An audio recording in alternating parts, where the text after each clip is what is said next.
I'm Max Keiser. This is the Keiser Report. You know, there's a war for independence being fought in Iceland by the people who want to break free from the occupation of London bankers. And I'll be talking to somebody from Iceland after the break. The question, of course, is, will America stage a new war for independence from the occupying bankers on Wall Street that are killing people on Main Street? Listen to MIT economist Simon Johnson pointing out the obvious, that America runs on moral hazard. Simon, all right, crisis is just beginning. What do you mean? I mean, Erin, very simply, that we now have a financial system that's completely based on moral hazard, too big to fail. All the big banks left standing believe that they are immune from any future failure because that's what happened in the last year. That's what Tim Geithner has told them. That's what Larry Summers has told them. And crazy things happen when you have a financial system like that.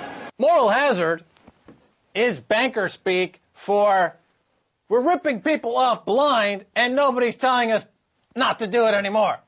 That's like Tony Soprano saying, I'm not a gangster, I just suffer from moral hazard. Now it's time for the Max question. Should Tiger Woods convert to Islam? That's the Max question. I asked this question because of something I heard on Fox News last week from Brit Hume. He's said to be a Buddhist. I don't think that faith offers the kind of forgiveness and redemption that is offered by the Christian faith. So my message to Tiger would be, Tiger, turn to the Christian faith. Forget Christianity, Tiger. Convert to Islam. It's a great religion. For example, Islam has Sharia law, which forbids usury. And usury is what caused the global banking crisis to begin with. If Lloyd Blankfein, CEO of Goldman Sachs, were Muslim, the American economy would not be in the terrible shape that it is today. What do you think? That's right, you. What do you think about this important question? Should Tiger Woods convert to Islam? Here's the email address, Keiser Report at rttv.ru. That's Keiser Report at rttv.ru. Now let's turn to political analyst Stacy Herbert to get this week's updates. Stacy. Hello, Max. Can I answer your question? Of course you can. Well, I think he should convert because then he could just marry all 20 of his mistresses, and it would be a whole lot cheaper to maintain 20 wives than to have one of them divorce you. Oh, I get it. Maybe I'll convert to Islam. But going back to moral hazard, in the United States this week, we see the Financial Crisis Inquiry Commission starting to hold public hearings at the start of this week. Show trial. No, tell me more. No, exactly. This is supposed to determine the cause of the financial crisis. Everybody already knows it's caused by fraud and collateralized debt swaps and synthetic collateralized debt obligations and all these fancy tools of fraud. That's right. But apparently they're going to have a multi-million-dollar investigation to find out. Well, it's modeled after the Pecora Commission, which came in after the crash of 1929 and during the Depression. And this is as a result of the Pecora Commission, of course, things like the Securities and Exchange Commission were established, the Glass-Steagall Act were established, but all that stuff's been wiped away, and the window of reform is now shut. Barack Obama has been captured by the bankers, and there will be no reform. That's my prediction.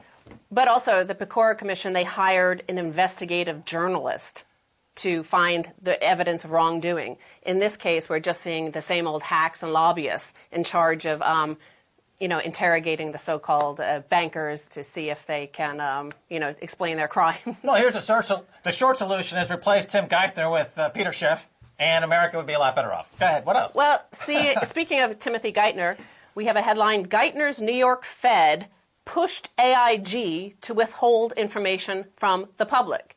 So here's a government spokesperson, a representative, now being in charge of investigating what happened with the whole financial crisis. And it emerged this week via Huffington Post investigation, these emails they acquired through Freedom of Information Act, that, in fact, Timothy Geithner's New York Fed was telling AIG, the largest insurer in the world who was bailed out with over $100 billion of U.S. taxpayer money last year, he told them not to reveal information to the public and the SEC, namely that don't mention the fact that you're paying Goldman Sachs and Societe Generale and all these other banks 100 cents on the dollar for those credit default swaps.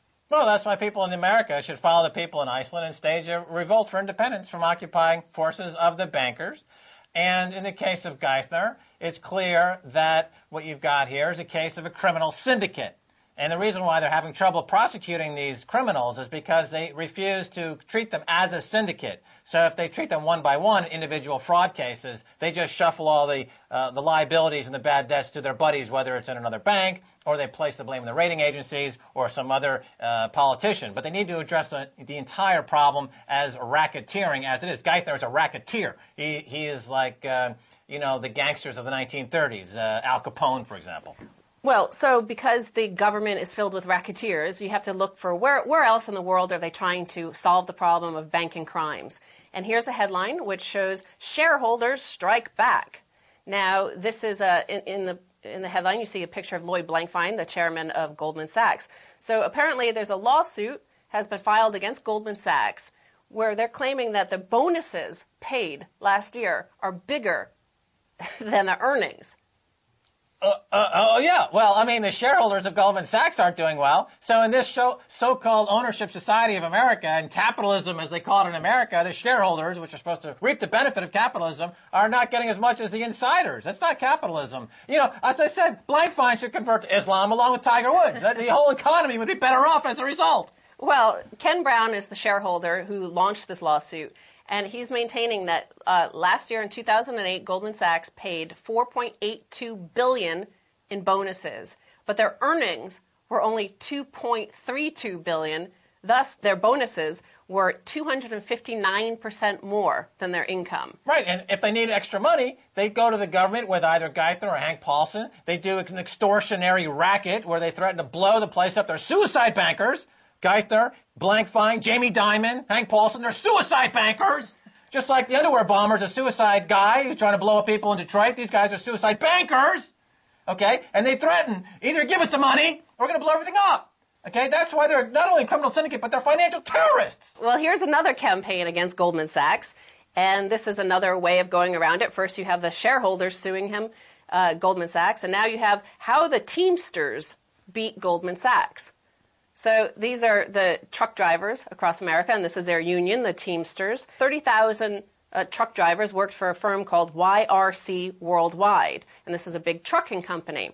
Now, they were introduced to a notion called basis packaging, and what this was is they needed to restructure their debt. So when you restructure your debt, you have to go to the bondholders. Apparently, the bondholders, the largest of them being Goldman Sachs, actually had bought credit default swaps on that debt, meaning they would actually make more money if the company went bust. If they whack the company. If they whack the company. Like Tony Soprano, they whack the company. Well, they kill the company and they make more money. Well, the mafia has had many run-ins with Teamsters and truck drivers over the years. That's right. Well, where's Jimmy Hoffa, by the way? Well, he is in this he buried under Goldman Sachs' new building, their new Midtown headquarters? Underneath the foundation is Jimmy Hoffa. Well, James Hoffa Jr. is involved in this story, and he let it be known that he would make public the names involved in this situation and would send his Teamsters, all 30,000 of them, outside the doors of Lloyd Blankfein and the headquarters of Goldman Sachs if they didn't back down. And sure enough, Goldman Sachs backed down, and they went so far as to get other bondholders to back down as well.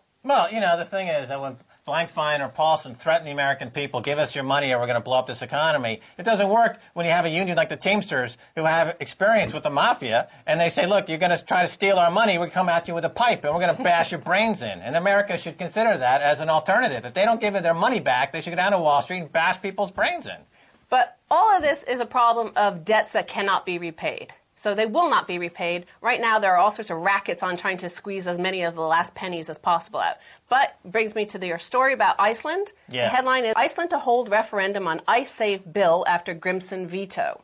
So Olafur Grimson, who is the president of Iceland, declined to sign into law the bill that was passed by the Icelandic parliament, whereby they would take a loan from the UK and the Icelandic citizens would be responsible for paying it at 5.5% interest rate over the next 15 years. It amounted to 20,000 euros per Icelandic citizen.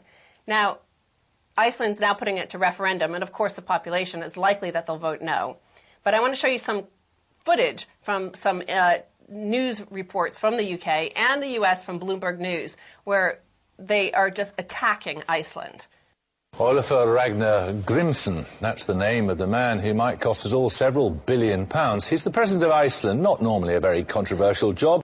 So you see, that was Jeremy Paxman on BBC Newsnight, and he says that he says because the president did not sign this bill into legislation, he's the one that has cost Britain the money, not the banking fraudsters. Yeah, of course. Well, Paxman is an apologist for the bankers in the City of London. He's never going to honestly state the nature of this problem, which is that you've got guys who are now living in London, oligarchs from Iceland, who stole billions from the people, and he's effectively part of the protection racket. Jeremy Paxman's part of the protection racket, protecting the oligarchs and the thieves. He's as guilty and as troubled as all these others. He's part of the racket. Well, part of his item also talks about the fact that Iceland, before the crash, had banking debts at 10 times GDP. But despite this, remember, in the UK at the time, they were hailing these guys as Viking heroes who had a new form of capitalism. And they were real heroes in the UK. They were the ones that gave them safe haven. That's right. That's exactly right. 10 times GDP in debts, financed and engineered by the hedge funds and the very lax regulation in London. The source of the problem is London, not Reykjavik. Exactly. Now, this next clip is from Bloomberg News.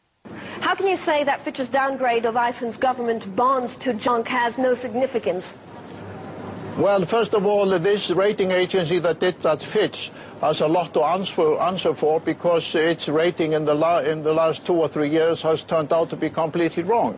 So here you have the Icelandic president pointing out that it is, in fact, the ratings agencies and the Western corporations that colluded to defraud the Icelandic people. Now, this is the final clip I have to show you, and this is from the Newsnight, the BBC Newsnight report. And this is reporter Paul Mason. Listen what he says. Iceland was the extreme example. Now, many countries in the world, including this one, face a budget deficit problem. And once again, Iceland shows how bad things can get if the people refuse to swallow the medicine of austerity.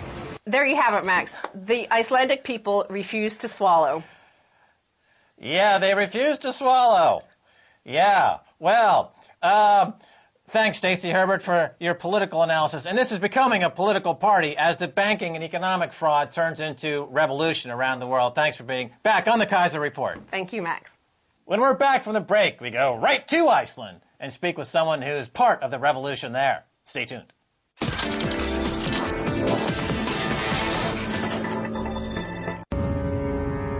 They came to the club to enjoy the evening.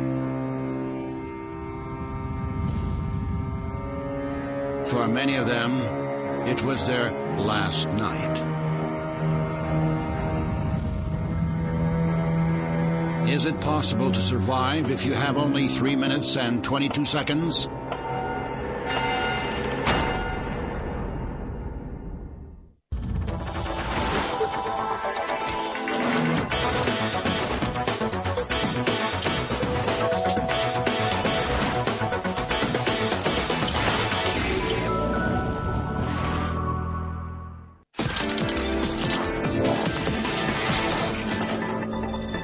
Welcome back to the Keiser Report. Let's go to Iceland, where things are heating up, thanks in part to our guest. Birgitta Jansdottir is the leader of the Movement, a group within Icelandic parliament that is organizing against debt slavery by the United Kingdom and the Netherlands. Welcome to the show, Birgitta. Could you please pronounce your name for me? Okay, hi, and thanks for having me on the show. It's Birgitta Jansdottir. Okay, perfect. So tell us about the Movement. What is the Movement?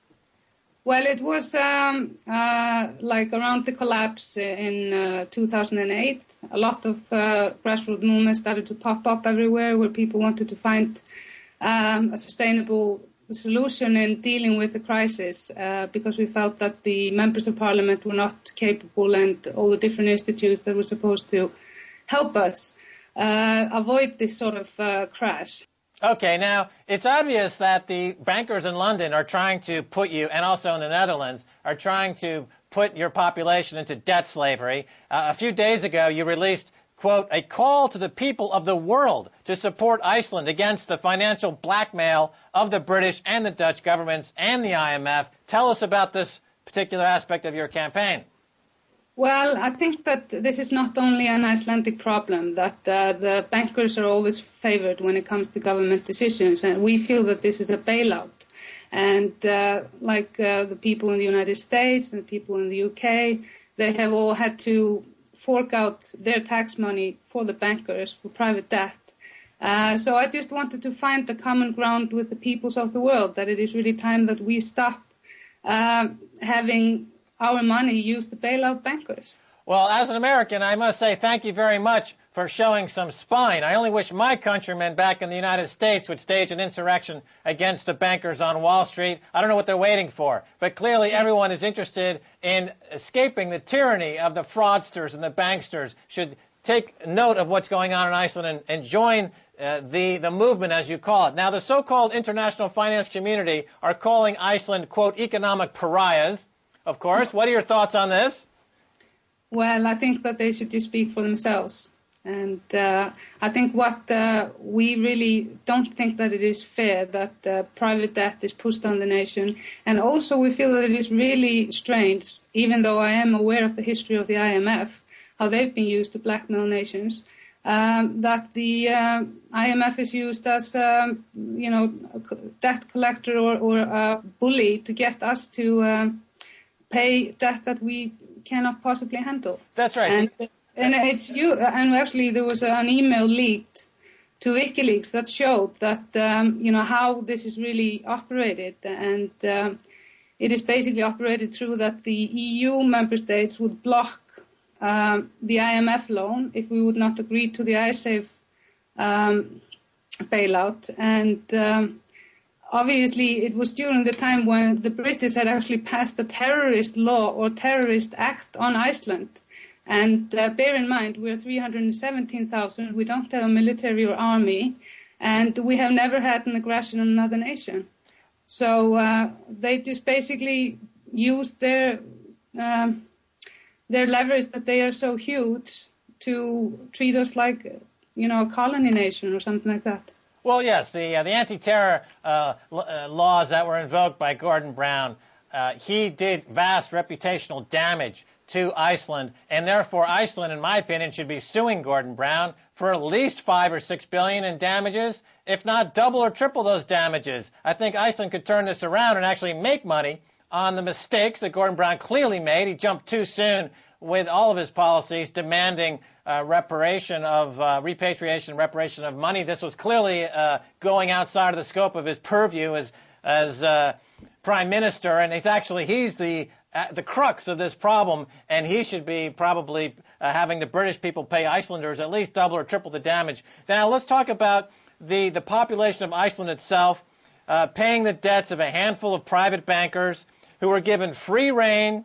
And their encouragement by London, encouraged by Brown, encouraged by Darling. Now, I was in London at the time this was all happening, and the Icelandic bankers were hailed as mythical bankers conquering the world. Now, where are some of these bankers now? Aren't they actually hiding in London? They actually are, and there's actually been, their houses have been splattered with red paint throughout a whole year. Every week or a month, their houses are splattered with paint here in Iceland. In Reykjavik, that's right. The bankers' houses are splattered with red paint. So, in other words, Brown is very high-minded in his attempt to fight so-called terrorism around the world. But when it comes to fighting financial terrorism in London, he's doing nothing. Exactly. And these people that, are the owners of the banks, especially the owners of ISAFE, they still, live their luxury lives. And what has puzzled me is that why haven't their assets been frozen yet? I just don't. Nobody here in Iceland understands it. But we are actually offered, the Brits and the Dutch, to do everything we could to help them track down the money that had been stolen by these people and track them down. But they, obviously are not interested because they haven't done anything. They rather just go into the pockets of Icelandic taxpayers and get the money from there. Right, and hence the insurrection. Okay, so what exactly does the bill that goes to referendum actually say? What are the citizens voting on? Well, there was actually a bill passed this summer with there were some corrections made to it because it was awful the way it was presented. And actually the government in Iceland has been acting really strangely because they have been hiding information. They weren't actually going to let the members of parliament see the contract that we were supposed to be signing on a huge bailout for. But it was leaked, thank God, to the people that have been leaking information for us. So we managed to, make some really important changes to the contract, and the main change was perhaps that that we would never pay more interest than a certain amount of our GDP. So let's say that we were back in financial crunch, we would not pay more than we could handle. And this could actually set an example for other nations that are dealing with just paying interest of foreign loans. And I think that's why they totally refused to take that into the new contract. However, personally, I don't believe that we should pay anything because it has not been concluded if it is legal, if we should legally be responsible for this according to the EU regulations. Absolutely. There's no legal basis for it. I agree with you. There should not be any payments made. And I agree with you that the IMF is really a force of colonialization more than anything else. They've made countries bankrupt rather than help countries improve their economies. Now, the referendum is expected to be voted on February 20th. How do you expect the vote to go? I think, well, that's why I'm calling on the people of the world to support us, the people of Iceland, to vote out of courage but not fear, because the government is really, it's like they're acting for the British and the Dutch. And I don't know what's behind it. I mean, maybe they have information that the rest of us don't have. But I have been through all the so-called secret files and the secret map that the parliamentarians were giving access to one by one.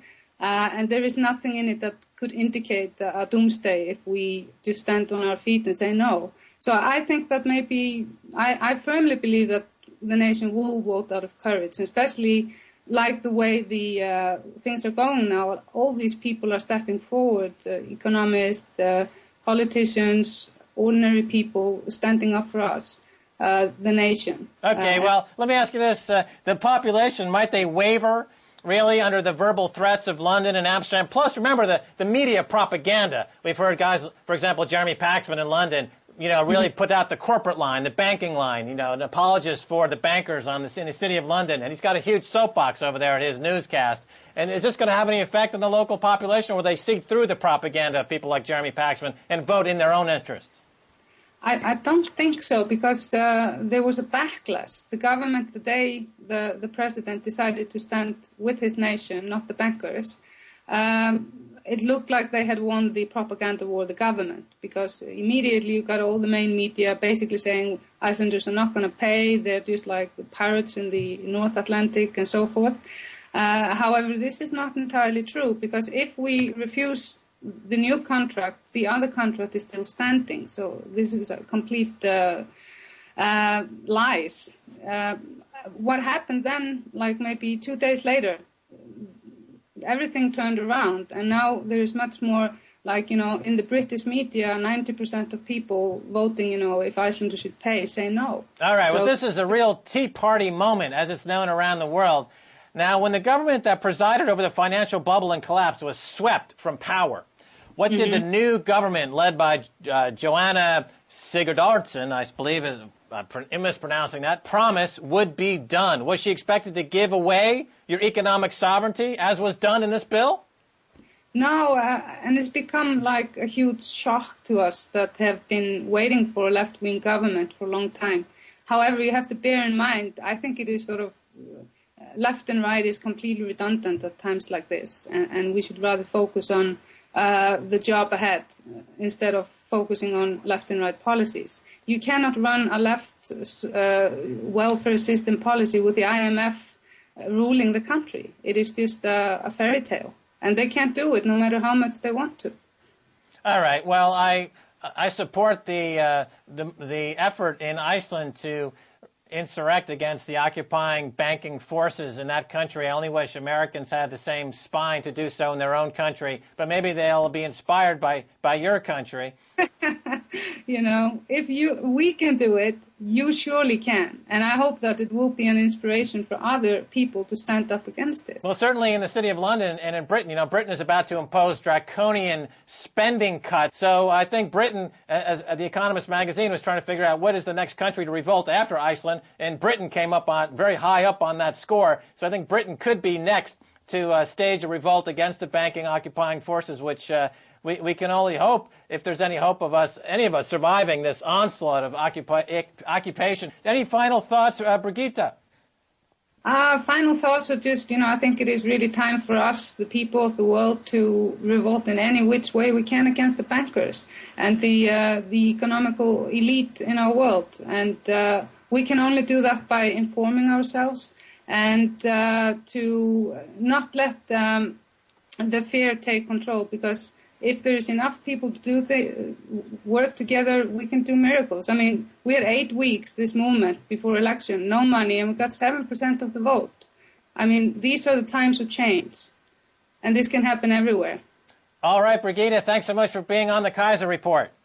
Thank you for having me. Bye-bye.